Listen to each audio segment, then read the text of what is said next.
Tonight's lead, the leader of the GOP calls for a government shutdown.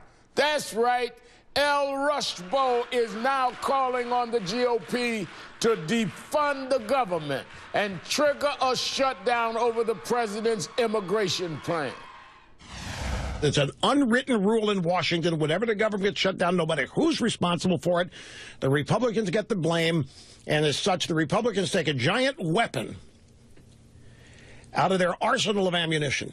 It's time to man up and start dealing with this thing. They were not sent there to govern and participate and compromise and advance a little bit up. They were sent there to stop it. Rush Limbaugh sees a shutdown as a giant weapon, and he's not alone. The right-wing group Heritage Action, which cheered on last year's shutdown, is back at it. Quote, a long-term funding bill is a little more than a blank check for amnesty. And many House Republicans also want to use government funding as a weapon. Congressman Paul Gosar said, quote, I am insisting on that. Congressman Ted Yoho called it a great idea. And Congressman Steve King demanded Republicans uphold the Constitution, come what may. And here's what a top GOP senator said about the shutdown talk. So very briefly, you're saying that you don't think that Republicans should take the bait, if you will, and do anything to shut down the government? Well, it doesn't solve the problem, Chris, but look, we're having those discussions. We're going to continue to meet about this. I know the House leaders are talking about it. The Senate leaders are talking about it. They're having those discussions. They're talking about it. So far, the threats aren't scaring the president. At a press conference in Australia before coming home, he said he will act and prevent millions of deportations.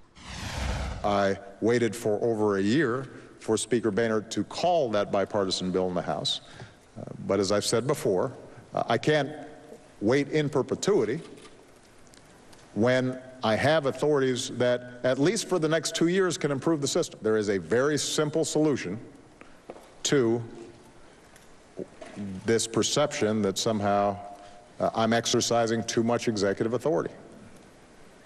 Pass a bill I can sign on this issue. It's now been 508 days since the Senate passed an immigration bill, and the House has refused to even vote on it. The president is going to do the right thing no matter what kind of threats we see from the right. Joining me now is political science professor Jason Johnson and Joan Walsh of Salon.com. Thank you both for being here. Glad to be here, Rev. Joan's latest article is called McConnell's Looming Apocalypse, GOP Conservatives Plan Budget Showdown. Let me go to you first, Jason, and I want to come back to you on that, Joan. Could Republicans, Jason, really shut the government down all over again? I mean, would they really make the same mistake twice? Well, this is the problem. It didn't turn out to be a mistake. They ended up winning in 2014. The voters didn't make the Republicans pay for shutting down the government for no reason in 2013. So strategically and symbolically, they have no reason to worry about it now. They can shut down the government 2 or 3 more times before Obama leaves office. They don't have to worry about getting reelected. So I think it's a better than 50-50 chance. You think it's a better than 50-50 chance? Yes, definitely. Joan, can the so-called grown-ups in the GOP really resist all these calls for shutdown and impeachment? I mean, are the grown folks going to take charge here? No. We've been waiting for the grown folks to take charge since the president took office the first time. You know, he won a mandate. He had an amazing election. They were going to have to soul search and come to the conclusion that they had to reach out beyond their aging white base. That never happened, Rev. So I think people who are counting on them to do it now, including some sources in the White House who seem to think McConnell is the grown-up, I think it's a very vain hope. I think what happens when they do this, you know, now McConnell has promised he's not going to let them shut down the government again. Okay, let's say he wants to stand by that. They still think that tolerating this talk and saying, okay, maybe we will go along with a short-term budget deal. They think that that's going to take some of the fire out of their base. They're going to dissipate their anger somehow through caving into them on these smaller things. But these smaller things always lead to a bigger confrontation. It empowers the right wing. It doesn't let them blow off steam. But, you know, Jason, Senator Mitch McConnell, who Joan mentioned, he says he doesn't want a shutdown, as Joan has said. But over the summer, he openly talked about creating fights with the president over spending bills. Quote, we're going to pass spending bills, and they're going to have a lot of restrictions on the activities of the bureaucracy. And quote, no money can be spent to do this or to do that. We're going to go after them on health care, on financial services, on the Environmental Protection Agency, across the board. I mean, isn't he essentially daring the president to issue a veto, possibly triggering a shutdown over issues that have nothing to do with immigration, Jason?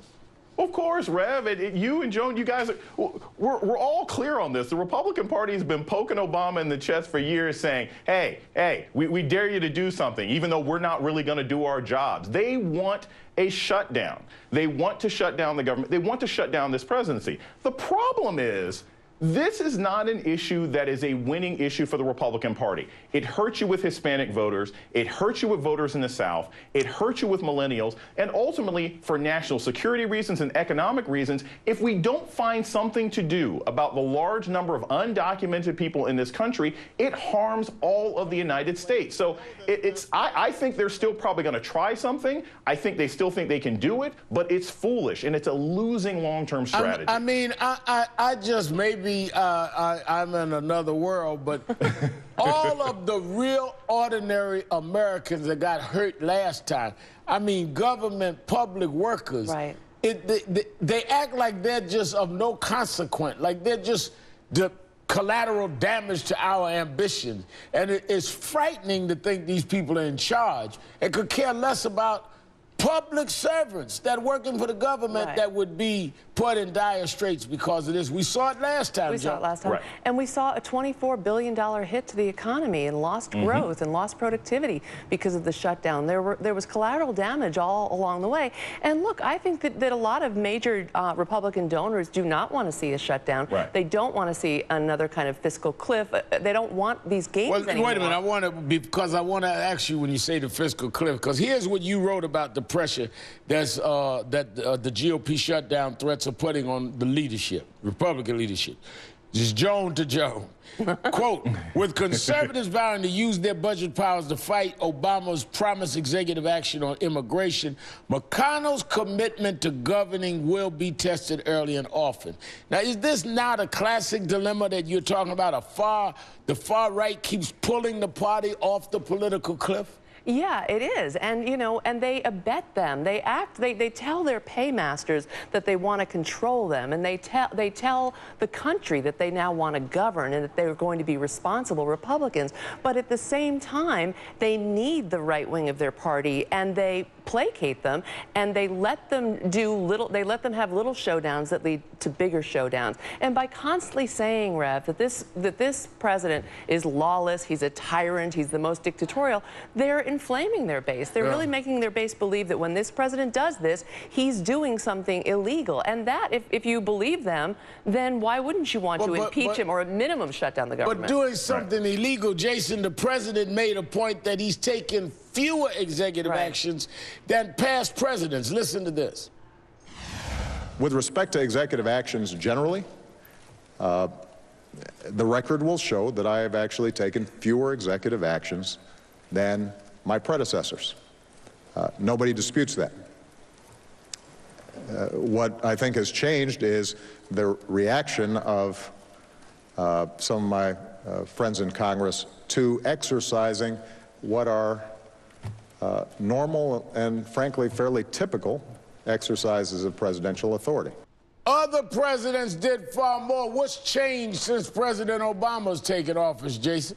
I have no idea. Maybe the lighting on him is a little different. Maybe there's something about his name. Yeah, I think that might be it. I mean, look, no one screamed when Reagan did this back in 1987. You know, the president is attempting to do his job. And I think what's really important, Rev, to notice about what the president said in his comments is he said, look, as soon as Congress signs a bill and gives me a bill I can sign, I'll crumple up my executive order. He said he wants to work with Congress. Jason Johnson, Joan Walsh, thank you for your time tonight. I'm going to have to leave it there.